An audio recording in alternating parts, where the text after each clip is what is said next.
Good morning, St. Matthews, and happy October to you. In reading in the book of Romans, I learned that Paul told the Romans to offer their bodies as a living sacrifice. And that reminds me of a story that I'd like to share with you this morning. It's called The Bamboo Tree.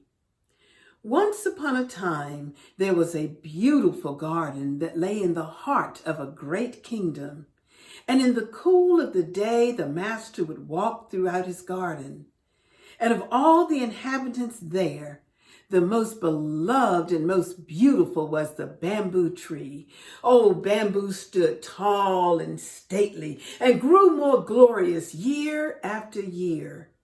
Then one day the master came to Bamboo and said, "Oh, Bamboo, how I love you. I want to use you to help me." Well, Bamboo became ecstatic. Oh, he was so excited that finally the day had come for him to learn of his true meaning and his true purpose. And he said in all of his excitement, "Oh, Master, use me as you so desire." And the master said, "I will use you, Bamboo. I will cut you down." Bamboo shook in horror. "No, master, don't cut me. No, use me for your joy, but do not cut me down." And the master said, "Well, Bamboo, unless I cut you down, I can't use you." Well, everything in the garden became still, and even the wind held its breath. And so Bamboo drooped his tall, beautiful head and he said, "Well, master, if you can't use me unless you cut me down, then cut away." And the master said, "I will cut you down, Bamboo, but I will also cut away your leaves and your branches." And again, Bamboo shook in horror. "No, master, no. If you must cut me down, do so and lay me in the beauty of the earth. But do not cut away my leaves and my branches too." And the master said, "But Bamboo, if I don't cut away your leaves and your branches, I can't use you."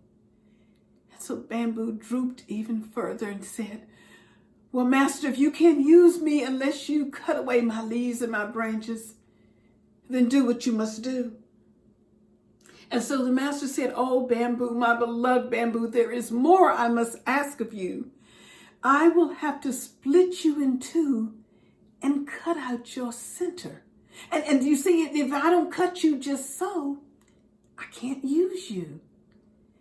And then Bamboo drooped all the way to the ground and he whispered, "Oh, master, if you can't use me unless you cut me, strip me, split me, and empty me, then do your will." And so the master began to cut down Bamboo and he stripped away his leaves and his branches and split him in two and he took out his center.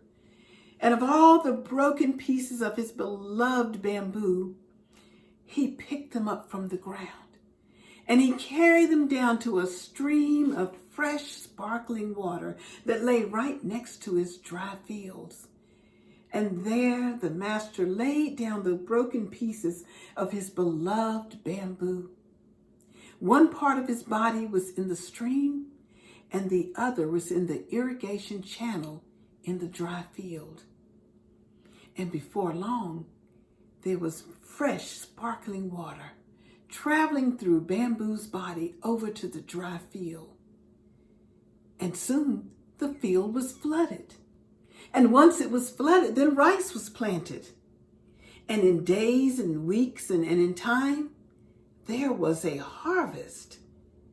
So Bamboo, who once stood tall and stately and oh so beautiful in the master's garden, was even more beautiful and glorious in his brokenness as he brought abundant life to all the others in the master's garden. Amen.